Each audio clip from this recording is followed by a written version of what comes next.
I want to begin here with a pretty, I think it's fair to say, blockbuster poll finding. It's rare we say a blockbuster poll finding from USA Today. Joe Biden's approval rating has fallen all the way down to 41%, according to USA Today. Only 32% of independents say Biden is doing a good job. 55% of people disapprove of the job that Joe Biden is doing. Again, this is a USA Today poll. Only 26% of Americans approve of the job Biden has done withdrawing from Afghanistan. 39% approval on the economy, and even COVID, which was to be the saving grace of Joe Biden, 50% now approval and falling there.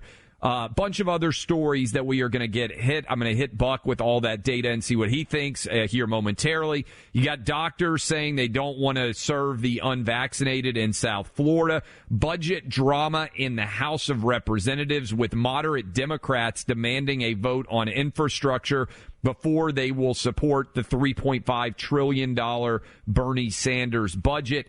Afghanistan mess, a debate over what the word stranded means. That's how strangled the messaging has become in Joe Biden's White House. And we've got more COVID madness. LSU, yes, the Bayou Bengals are now requiring either vaccines or negative tests to go to college football games this fall. They join Oregon and Oregon State. This is going to be wildly controversial all over the South, where people are not supporting vaccine passports. But Buck Sexton, we have been talking about what the impact of Afghanistan, this unmitigated disaster from Joe Biden, would be, and whether it might connect to failures on the border, failures on the economy, failures on COVID, failures across the board when it comes to public safety, murders in particular. 41% approval, 32% among independent voters. This is unheard of level collapse for a Democratic president. I can't even remember in you and mine's lives any Democratic president who was ever this low on the flow chart. Remember back in the day when there was that moment with the State Department, Clay, where Hillary Clinton was a Secretary of State, and a question, a pretty innocuous question it would seem, came up with, well, what did Hillary Clinton, this was toward the end of her tenure, what did Hillary Clinton accomplish?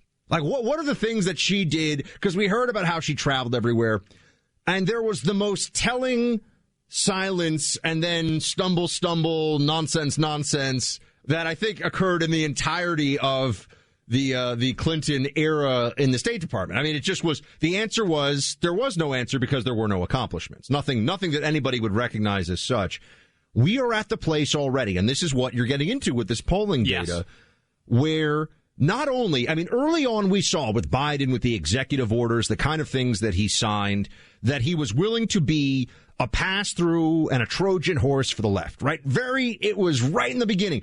Keystone XL pipeline. Why do you do that? Why do you get rid of that? Well, because you want to just throw something to your left-wing environmentalist base. There is no rational policy reason. And that was just one of many, right? Remember the executive orders? So we saw that he was that, but there was still this belief that could linger, that he would follow through on the promises he made of the campaign. I'm going to crush the virus, not the economy. We're going to restore normalcy. We're going to restore America's standing in the world, whatever that really means. And all these things that he said, we are already seeing in year one. It's not that he's not following through on this and accomplishing it. He's going in the opposite direction. There's no good case to be made that Biden is not year one a disaster on everything that matters, including the promise to get us back to normal from COVID, by the way. He can't even, Buck, read off of a teleprompter now without me thinking he might collapse. The way he walks when he leads the teleprompter, he's 8 months in. And I don't want to over-exaggerate here, because I don't think we are. A 41% approval rating is a unmitigated disaster for Democrats. And I have to wonder whether they are going to question a lot of these moderates, Kristen Sinema, Joe Manchin, the 10 House Democrats, the 7 who are in districts that were won by Donald Trump that are still representing in the House, whether some of these people are going to say, we're not going to support this $3.5 trillion budget bill. And look, 41% is, I mean, even with the failed polling that was surrounding Donald Trump, Trump almost never got down that low. And I just don't see anything that's going to happen that's going to raise Biden back up. I mean, there have to be so many people in the White House now because they do their own polling, right? And they have some version of this. But to have a 41% approval rating in USA Today, which it's important to note, Buck, is not exactly known as a rabidly conservative polling organization. This is every alarm bell known to mankind has to be going off in the White House. The silver lining. Far be it for me to find the silver lining for the Biden administration, this White House, Clay. But if you were asked to find one, it would be, of course, for us, I mean, for people on the right, there's, I don't know, it's bittersweet because there's the victory dance moment of we were right. This guy's a deteriorating, bumbling, stumbling clown. It was reckless and dishonest to foist him after his basement hiding and all the election changing and rule breaking that went on. It was reckless and dishonest to foist him upon the American people. So you and I can sit here and say, we told you so, but we also want what's best for the country. I see what's going on in Afghanistan. I see what's going on at the southern border. I see what's going on with the rise in crime in major U.S. cities, and now that level staying far elevated above where it was in terms of shootings and murders. And I say, these are the things, these are the nuts and bolts of what you really care about when it comes to political leadership. And the Biden administration is failing. The silver lining, if I could find one, for the Biden team is that, Clay, it's so bad in year one. To what you were saying a second ago, how do you turn this around?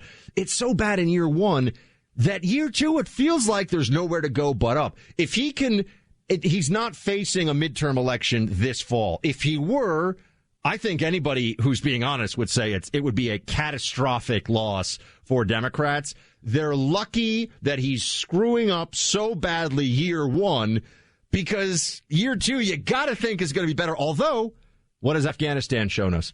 This Biden administration is capable of going below our lowest expectations when it comes to competence, wisdom, and strategy. Yeah, and I actually think that, Buck, things can get worse, because if you dive into these numbers, first of all, you know how hard it is to have a 26% approval rating on something? 26% approval on his Afghan withdrawal right now. I mean, that means that Democrats are all refusing to even stand I think cold sores have a 26% approval that's what rating. I'm saying. I mean, that's hard to get 26% approval rating. 32% approval rating for independents. These are people who are not affiliated with one party or the other. And the only thing that's holding up for him right now, Buck, and this is why I think it can get a lot worse, he's still got a 50% approval rating on COVID. And let me play this from Dr. Fauci, your boy, saying that things might be able to get back to normal by the spring of 2022. Play cut 12. If we could do that with the people who've been infected, get them revaccinated. The people who are unvaccinated now, that 90 million people, get them vaccinated. I think we can get a degree of overall blanket protection of the community that as we get into the early part of 2022, getting through the winter, which could be complicated by influenza, by respiratory syncytial virus, that as we get into the spring, we could start getting back to a degree of normality. You know, he likes to use the longer version of words, interstitial, whatever, influenza instead of flu. Because, Clay, he wants you to think that he's still smart and you should listen to him. This guy, I swear, there are very few people in government who make me angry to the point where I want to start breaking things and cursing loudly. That they still put him on TV is just horrific. That anyone listens to him is mind-blowing. And I just feel like never has a man so unimpressive been wrong so often with terrible consequences for so many. I've never seen anything like this before. 15 days to stop the spread has now turned into 2 years to stop the spread. And here's what I think is significant best, about by the this. way. At best, 2 years. And so that's why I think things can get worse for Biden, because you and I have been saying the expectation, I think it's reasonable, is that as we go into the fall and the winter, that the Delta variant, COVID, whatever other variant is going to be circulating by then, is probably going to continue to rise. That's what the data would reflect, the number of cases. And Biden is just going to be sitting there sort of impotently without any answers. And the only thing that he's been able to stay a bit above water on is COVID. But by the fall, winter, people are going to say, hey, it's on you now. 8 months in, 10 months in, a year in, you can't point to any issues now with Donald Trump. You told us you were going to fix this, and you haven't. And combining that with all the other failures, Buck, you were saying, like, hey, if I'm a Democrat, here's why I'm optimistic. I think that Democrats... Not optimistic. There's a silver lining, right? But the silver lining, right? That things can't get worse. I think that some Democrats right now, as they work through the budget, I think that they may just say, screw it, we're going to get destroyed next year, but we've got to get through this budget right now, because otherwise we're not going to be able to accomplish anything. And the thing I wonder is whether all these moderates, and they do exist in the Democratic Party, are going to say, hey, we'll support you on infrastructure, but this budget is dead on arrival. That's what they should be saying if they want to keep their seats next year. I'm not sure whether they're going to be willing to do it, but that's what they should be saying. And this is, 41% approval. That's unheard of for a Democratic president. Think about all the positive media attention he's gotten, Buck, and that still we've reached that level. Can it get worse for Biden? We can put that one to all of you out there.